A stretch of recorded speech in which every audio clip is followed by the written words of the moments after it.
This is the battleground for one of the world's longest wars. From the air, it looks peaceful, but that forest is home to a guerrilla army that's been battling the Colombian state for more than 50 years. 5 decades of fighting in Colombia between the army and guerrilla groups once brought this country to its knees. The Revolutionary Armed Forces of Colombia are now in talks to sign a truce with the government. But these mountains below are their territory. The war isn't over.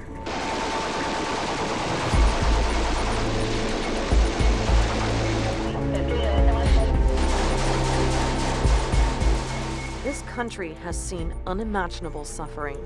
More than 220,000 people have been killed in the conflict, and more than 6 million forced to leave their homes. A generation has grown up here knowing only violent struggle. Colombia es un país manso, que se torna violento con mucha facilidad. Obvio, pero peligroso. Against a backdrop of lawlessness, one man almost single-handedly created an illegal billion-dollar empire and left a legacy of chaos and criminality. Pablo Escobar has maybe permanently traumatized Colombian society. It's a story that's almost too unbelievable to be true. Now, with an end to the conflict finally within reach, I've come to Colombia to find out whether people here have faith in a post-war future, and to see if a country scarred by conflict can really come together and heal. Tenemos los corazones enfermos, llenos de resentimiento, de odio, de otras cosas. Entonces, ¿qué tenemos que hacer? Es llegar y cómo empezar a cambiar y transformar ese corazón, cómo empezar a transformar el pensamiento. On my journey, I'll get caught up in an ideological battle between Colombia's elites and the working classes. They've just fired tear gas at the protesters and everyone's just running in the opposite direction. It's very strong. I'll meet a trafficker for whom drug dealing runs in the family. And I'll visit the town security forces call the land of the guerrillas to see if people there can imagine a Colombia free from fighting.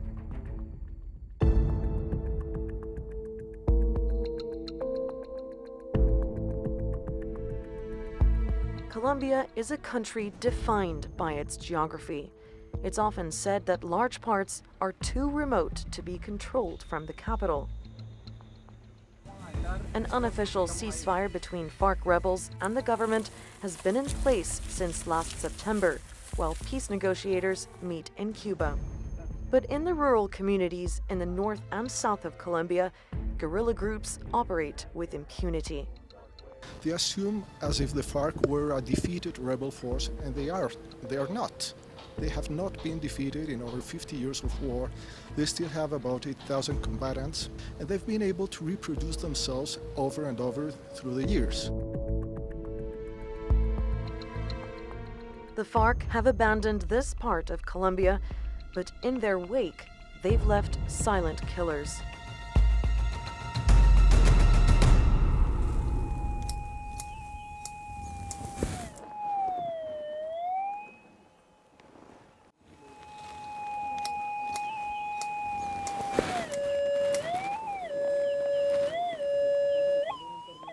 Tens of thousands of buried landmines that have killed more than 11,000 people since 1990.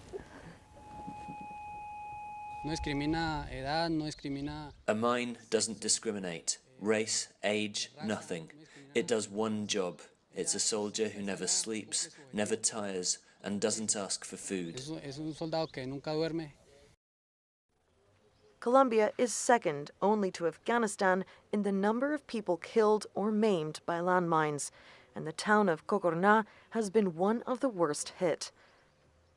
Specially trained teams comb these fields every day, plot by plot, using basic tools, intense focus, and many precautions. First, a sweep for invisible string, a visual survey, metal detection, and eventually digging. Repeated again and again every few inches. Soldiers have dug up more than 600 mines in this area.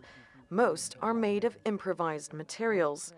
As part of the peace process, the FARC has agreed to help find more.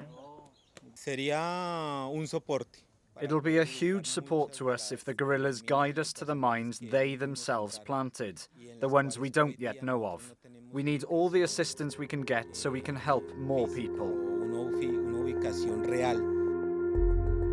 One soldier told me he wonders what it will be like to work side by side with a FARC fighter, someone he would hold responsible for the loss of life and limb among friends.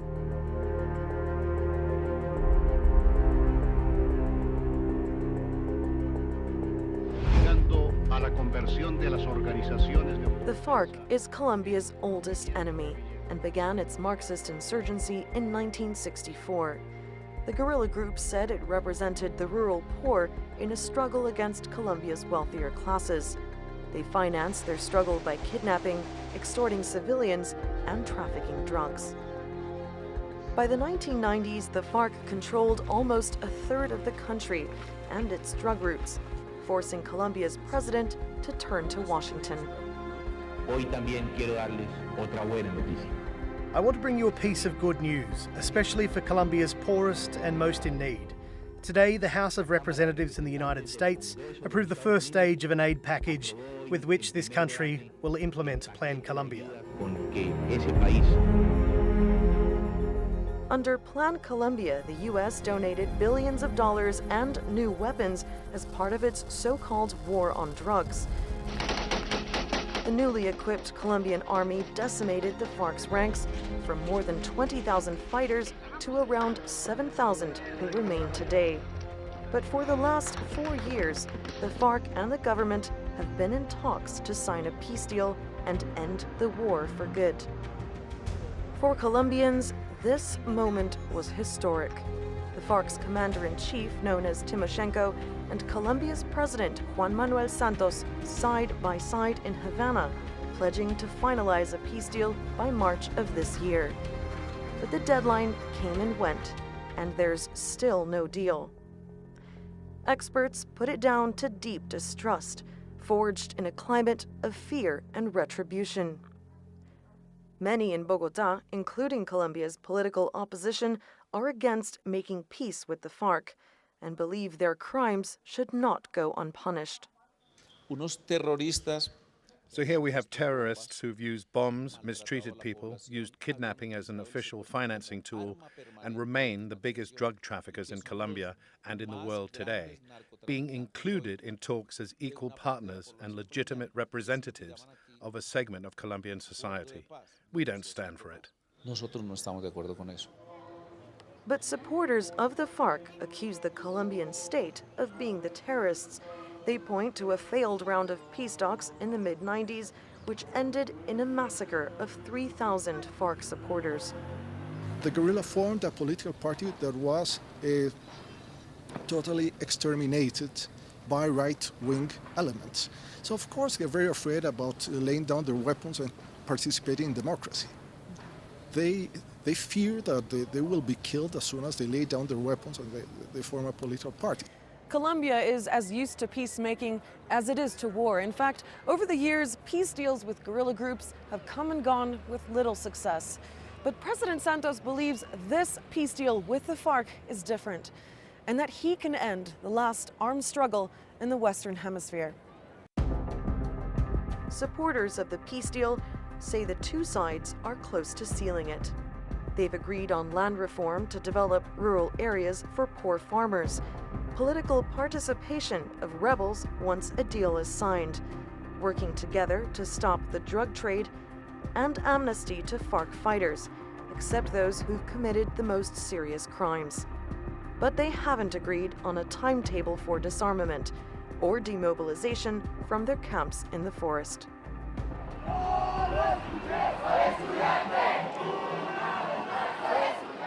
For President Santos, this deal has been a political gamble. His approval ratings have plummeted to 13%. Many Colombians do want peace, but some feel the whole process is a distraction from other issues. I'm sick. The state sickens me. The health system sickens me. The education sickens me. The government sickens me. And protesters don't feel they're being heard.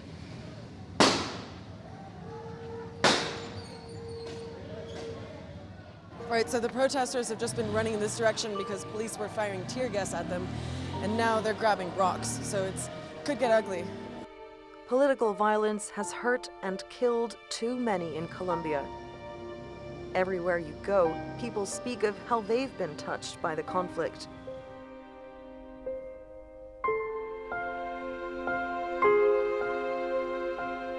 Victims like Blanca Nubia Diaz may never heal, but she often comes here to Bogotá's Memorial Center to gather strength. A ella la mataron en el Pozo La Cantera. Ella fue violada, fue torturada, fue desaparecida, que en esa época mataron muchas mujeres, muchas niñas, antes de mi hija, que les echaron ácido de batería. Yo era una persona que también vivía con miedo, pero yo hablo aquí porque vine a Bogotá y me empoderé y cogí fuerza y lucha para hablar. Yo creo que para mí no existe el perdón, porque a mi hija no me la vuelven. Mi hija, lo que le hicieron, el daño que le hicieron y me hicieron a mí, a mi familia, yo como mamá y en la forma que hicieron con mi hija, yo nunca perdonaría a esa gente. No, mi Dios me perdone, pero no lo perdono.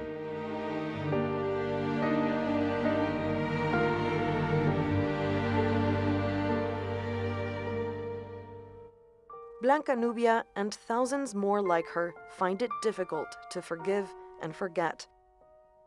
Colombia's peace deal has been hammered out in Bogotá and Havana. But the trail of destruction caused by half a century of war begins in the countryside. I'm traveling to Medellín, capital of Antioquia province, along a road where kidnapping and violence used to be a way of life. It winds alongside the Magdalena River, one of the most productive fishing areas in the country.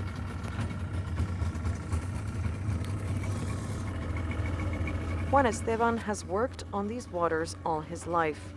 He remembers a time when the bodies of victims were a regular sight here. First we saw them whole, then they began appearing in pieces. They said they were fighting for territory. The guerrillas wanted the whole region, and the paramilitaries fought back. And how many bodies would you see a day? Usually 3 or 4 every day. But this part of Colombia used to be notorious for a different kind of fishing, where motorists were the catch and guerrilla fighters were the fishermen. One of their most lucrative schemes is known as the pesca milagrosa, or miraculous catch. They would come down from the mountains, block the roads, and try to snatch a valuable hostage. These days, security is much better. Night runs by trucks have resumed, helping business to flourish again. Colombia's murder rate has also been falling since the 90s. I'm traveling to a city that was once called the most violent place on earth to see how things have changed.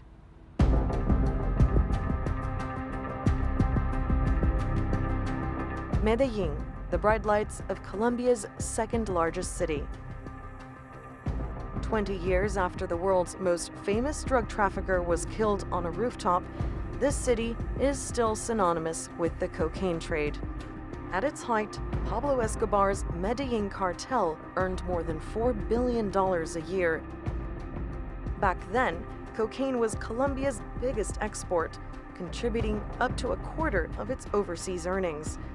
The cartel days are now over, but Medellín remains a center for a new kind of drug trade by microtraficantes, small, independent operators who fueled a new domestic market.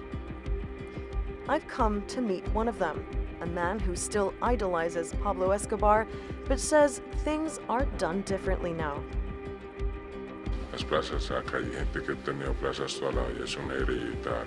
Many of us have operated drug businesses their whole life. My grandmother had one, my mother inherited it. I took it on, and my son is already involved. Entire families can live from it. It's a business you pass down. The cartels fell, but the amount of drugs we traffic in this country, in this city, has stayed the same. They got Pablo Escobar, but then there were 10, 20 new Escobars. It's not changed. I think, in fact, it's become worse. This is the new face of Colombia's drug trade. It's small scale, but definitely not small time. Coca cultivation has been on the rise for 3 years in a row now, is now almost back at the level of before Plan Colombia. So you're dealing with like the exact volume of drug trafficking, of cocaine trafficking, as you saw 15 years ago. And this is where it all begins, in the coca plantations hidden deep in the countryside. These leaves are the fuel that fires Colombia's drug trade and funds its guerrilla groups, and cultivation is up. That's partly because last year, Colombian authorities stopped their policy of spraying herbicides, saying the chemicals probably cause cancer. But the United States, who backs the program, says it fears that coca farming profits are being pocketed by guerrillas and criminal gangs. In the hills around Medellin lies the former headquarters of one of the most feared criminal gangs of all time.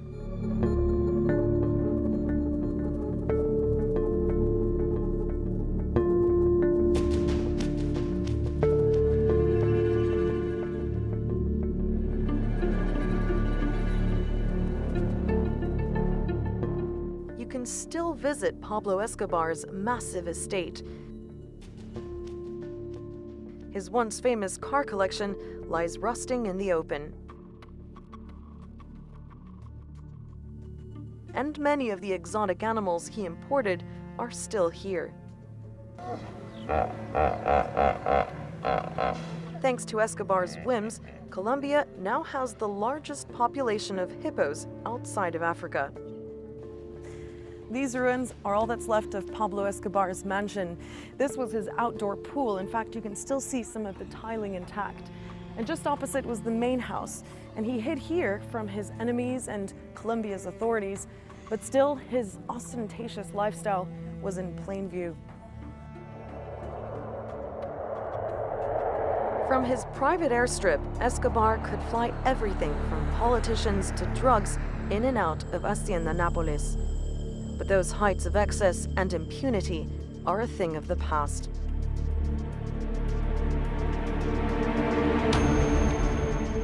In towns across the country, Semana Santa or Holy Week celebrations paint a different picture of Colombia. Processions of penance show a people devoted to their faith. Colombians were hoping that this Easter would usher in a new era of peace and stability, the week the government and the FARC had promised to come to an agreement. Now that the deadline has been missed, many are losing faith in the peace process. Colombia has seen many years of violence, all kinds of violence. We all had high hopes for this peace deal, but let's pray that this vicious cycle will end soon. I think eventually this deal can be signed. Let's hope so. But I'm convinced it won't bring peace because there are other violent groups in this country. We've lost all faith that this deal can be achieved. They've been trying for years. The biggest remaining barrier to an agreement is the issue of weapons. The FARC don't want to hand in their guns until the government meets their demands, and the government won't agree to the FARC's demands until they hand in their guns.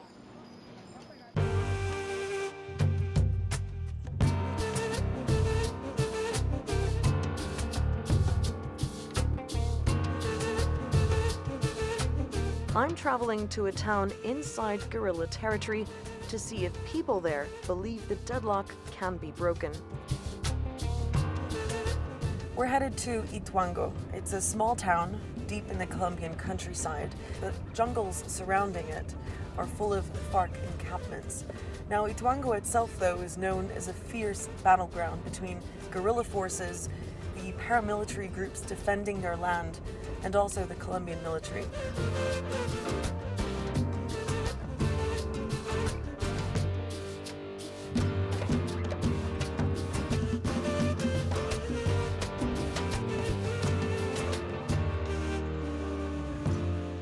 Ituango is a town of campesinos, farmers who've been working the surrounding fields for generations.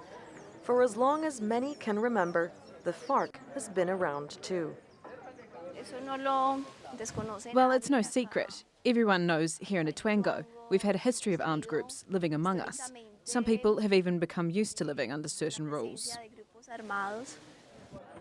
Years of intense fighting has left the town on permanent high alert. Now this might look like a military encampment, but actually it's the local police station here. And the reason it's so heavily fortified is because it comes under frequent attack. In fact, just months ago, guerrilla fighters arrived on this square and launched grenades at these walls. Now, police officers and authorities are often the target of armed groups. Today, the flags are flying at half-mast because 3 police officers were shot dead on the coast. The FARC's influence here is strong. Local officials told me armed militia appear often to demand money from shop owners. They also describe the local farming association as a political front used by the FARC. Like the Marxist fighters, they say they've been wronged by the state. Santos and Uribe have been fighting for bankers and landowners, and they think the country is fine. But peace is not just about silencing guns, it's about doing away with the rich syndicates enriching themselves. So do you believe the FARC will actually give up their weapons? They want to keep them at hand because they don't know at what moment the government is going to go back on their promises. If a peace deal is signed, FARC guerrillas are expected to come out of the jungle and resettle in towns like this. Ituango has been shortlisted to receive about 2,000 fighters. But walking around the town, you get the sense they're already here. So this is the kind of mail some people get here in Ituango. It's a short magazine called Resistencia, published by the FARC's 18th Front. On the cover are some of the guerrilla leaders who've been killed. Inside, there's information about the peace process. And at the back, there's a crossword. The people of Ituango are ready for peace, and the prospect that guerrillas and victims might one day live side by side, face to face. Like this man, who lost his leg because of a landmine planted by guerrillas. But he told me he doesn't hold a grudge.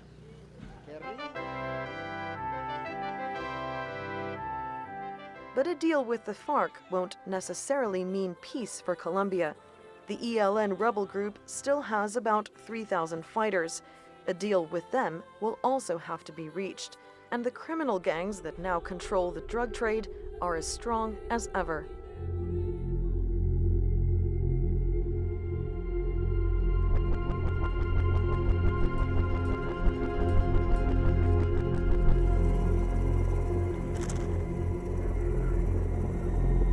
Deep in the Colombian jungle, small military outposts are on constant watch and need regular resupply.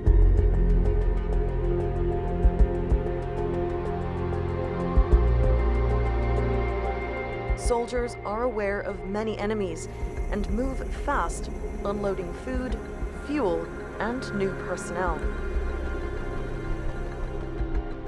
Since 2014, the FARC hasn't engaged in large-scale combat, but continues to ambush small army units like this. Just 3 months ago, one of their Blackhawks was obliterated during a drop-off.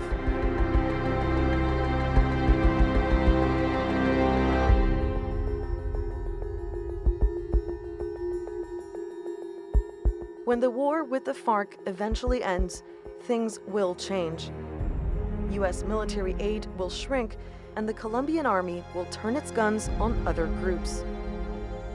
For the FARC, a peace deal will force them to abandon the forest and the only life they've known to rejoin a society.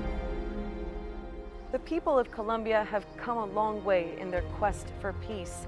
An eventual truce with the FARC will spell the end of one war and the beginning of a new reality in Colombia, one that won't be mapped out in Havana by politicians, but here in the rural towns and villages most affected by half a century of fighting.